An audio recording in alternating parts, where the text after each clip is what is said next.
بسم اللہ الرحمن الرحیم۔ آج آپ دوستوں کے ساتھ ایک چھوٹی سی کہانی شیئر کروں گا، لیکن اس سے پہلے آپ ایک بات ذہن نشین کر لیں کہ کہانی ایک فرضی خاکہ ہوتا ہے اور اس کا مقصد صرف یہ ہوتا ہے کہ ہمیں اس سے کچھ نہ کچھ سبق ملے، کیونکہ ہم سب جانتے ہیں کہ انسان نقصان کے اندر ہوتا ہے، انسان ہمیشہ خسارے کے اندر ہوتا ہے، انسان جو بھی کام کر رہا ہوتا ہے وہ اس کے انجام سے بے خبر ہوتا ہے۔ تو ان کہانیوں کے ذریعے ہمیں بتایا جاتا ہے کہ جو کام آپ کر رہے ہو اس کا انجام آگے آنے والے وقت میں یہ ہو سکتا ہے، تاکہ ہم مینٹلی طور پر پہلے سے تیار ہو جائے جو کام آپ کر رہے ہیں اس کو چھوڑ دیں۔ کیونکہ اگر ہم اپنی روزمرہ زندگی کے اوپر نظر دوڑائیں تو ہماری زندگی کے اندر جو حالات و واقعات پیش ہو رہے ہوتے ہیں وہ ہم ان کہانیوں کے ساتھ لنک کر رہے ہوتے ہیں، وہ بھی یعنی جو کہانی کے اندر کریکٹر بیان کیے جاتے ہیں ہماری زندگی کے اندر اصل حقیقی کریکٹر وہ ہوتے ہیں جن حالات سے ہم گزر رہے ہوتے ہیں۔ تو اس لیے اس کہانی کو اپنے غور سے سننا ہے، ہو سکتا ہے کہ آپ کی زندگی بھی اسی قسم کی کریکٹر کے ساتھ لنک کرتی ہو اور آپ کو اس کا کوئی فائدہ ہو جائے۔ تو کہانی شروع کرتے ہیں۔ ایک دفعہ ایک بزرگ کہیں جنگل جا رہا تھا، اس نے دیکھا کہ ایک درخت کے اوپر کوا اداس بیٹھا ہے، یعنی کوا رو رہا تھا۔ تو بزرگ کوے کے پاس جاتا ہے اور کوے سے پوچھتا ہے کہ تم کیوں اداس ہو، کیوں رو رہے ہو؟ تو کوا کہتا ہے کہ جی مجھے اپنی قسمت پہ رونا آ رہا ہے، میں اپنی قسمت سے بہت زیادہ پریشان ہوں۔ تو بزرگ پوچھتا ہے کہ تمہیں کیا تکلیف ہے، کیوں تم اپنی قسمت کے اوپر رو رہے ہو؟ تو کوا کہتا ہے کہ جی مجھے اپنے رنگ سے نفرت ہے، آپ نے دیکھا ہے کہ میرا سیاہ رنگ ہے، سیاہ رنگ سے سب لوگ نفرت کرتے ہیں، سب لوگ مجھے حقارت کی نظر سے دیکھتے ہیں، میں جس مکان کی چھت کے اوپر بیٹھتا ہوں لوگ مجھے پتھر مار کر اڑا دیتے ہیں۔ بھلا یہ بھی کوئی زندگی ہے، یہ بھی کوئی قسمت ہے؟ تو بزرگ پوچھتا ہے کہ تمہیں کس کی قسمت کا رشک آتا ہے؟ تو کوا کہتا ہے کہ جی مجھے ہنس کی قسمت کا رشک آتا ہے۔ تو بزرگ کہتے ہیں چلو آؤ ہنس سے جا کر پوچھتے ہیں وہ اس کے بارے میں کیا کہتا ہے۔ تو وہ دونوں ہنس کے پاس جاتے ہیں۔ ہنس کو کہتے ہیں کہ تو بڑا خوش نصیب ہے، تمہارا اتنا خوبصورت رنگ ہے، سفید رنگ ہے، تم مالک ہو، لوگ تمہیں دیکھ کر تصویریں بناتے ہیں۔ تو ہنس کہتے ہیں کہ تمہیں کس نے کہا کہ میں اپنی قسمت سے خوش ہوں یا میں اپنے آپ کو خوش نصیب سمجھتا ہوں؟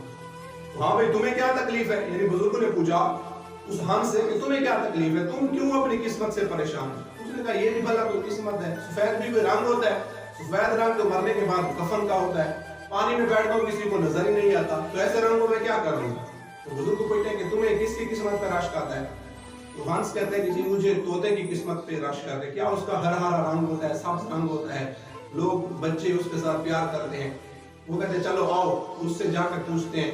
وہ تینوں جاتے ہیں، طوطے کے پاس جاتے ہیں اور طوطے کہتے ہیں کہ میاں طوطے تم نے تو بڑی اچھی قسمت پائی ہے، تم تو بڑے خوش نصیب ہو، تمہارا اتنا خوبصورت رنگ ہے، لوگ تم سے پیار کرتے ہیں، بچے تم سے پیار کرتے ہیں، آپ کو اپنے گھر میں رکھتے ہیں، آپ کے ساتھ پیار محبت کرتے ہیں۔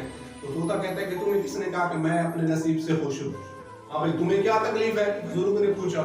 تو طوطا کہتا ہے سبز بھی کوئی بھلا رنگ ہوتا ہے، درخت پر بیٹھا ہوتا ہوں کسی کو نظر ہی نہیں آتا، سارا دن پنجرے میں قید ہوتا ہوں، نہ اپنی مرضی سے اڑ سکتا ہوں، نہ اپنی مرضی سے کھا پی سکتا ہوں۔ تو بزرگ پوچھتا ہے اس طوطے سے کہ تمہیں کس کی قسمت کا رشک آتا ہے؟ تو طوطا کہتا ہے جی مجھے مور کی قسمت کا رشک آتا ہے۔ وہ کہتے ہیں چلو آؤ مور سے جا کر پوچھتے ہیں وہ اس کے بارے میں کیا کہتا ہے۔ وہ سب اکٹھے مور کے پاس جاتے ہیں اور مور کو کہتے ہیں کہ جی تم تو بڑے خوش نصیب ہو، تم نے تو بڑی اچھی قسمت پائی ہے، تم جب پنکھ بکھیرتے ہو تو بڑے خوبصورت لگتے ہو، لوگ تمہاری تصویریں بناتے ہیں، لوگ تم کو اپنے گھروں میں پالتے ہیں۔ مور کہتا ہے کہ جی تمہیں کس نے کہا کہ میں اپنے نصیب سے خوش ہوں کہ میں اپنی قسمت سے خوش ہوں؟ ہاں بھائی تمہیں کیا تکلیف ہے، تم کیوں اپنی قسمت کا رونا رو رہے ہو؟ تو مور کہتے ہیں ٹھیک ہے میرے پنکھ خوبصورت ہیں، میں جب ان کو بکھیرتا ہوں تو خوبصورت بھی لگتا ہوں، لیکن تم نے میرے پاؤں کو دیکھا ہے، میرے پاؤں اتنے بدصورت ہیں، مجھے اپنی قسمت پہ رونا آتا ہے۔ تو وہ کہتے ہیں کہ جی تمہیں کس کی قسمت پہ رشک آتا ہے؟ تو مور جو جواب دیتا ہے وہ ہم سب کے لیے ایک بہت بڑا سبق ہے، اور مور یہ کہتا ہے کہ مجھے کوے کی قسمت پہ رشک آتا ہے کہ کاش میں کوا ہوتا۔ تم کیوں کوے ہوتے؟ کوے میں ایسی کیا چیز ہے کہ تم کوا بننا چاہتے ہو؟ تمہیں کوے کی قسمت پہ رشک آتا ہے؟ وہ کہتے ہیں کوا اپنی مرضی کا مالک ہے، وہ اپنی مرضی سے اڑ سکتا ہے، اپنی مرضی سے کھا پی سکتا ہے، جہاں دل چاہے بیٹھ جائے، جہاں پر جائے اڑنا شروع ہو جائے، جو اپنی مرضی کا وہ یہ کر سکتا ہے، اس کے اوپر کوئی قید نہیں ہے۔ میرا تو وزن بھی اتنا زیادہ ہے کہ میں اڑ ہی نہیں سکتا ہواؤں کے اندر، میں تو گھروں میں رہتا ہوں، تو میری بھلا میں کوئی قسمت ہے؟ تو اس ساری کہانی کا مقصد یعنی کوے سے شروع ہوئی اور پھر کوے کے اوپر آ کر ختم ہوئی ہے۔ اب اگر ہم اپنی زندگیوں کے اوپر نظر دوڑائیں، اس کہانی سے جو ہمیں سبق ملتا ہے وہ یہ ہے کہ کوئی بھی بندہ جو ہے وہ اپنی قسمت کے اوپر خوش نہیں ہے، یعنی انسان کسی حال میں خوش نہیں رہتا، ہر بندہ رونا رو رہا ہے اپنی قسمت کا،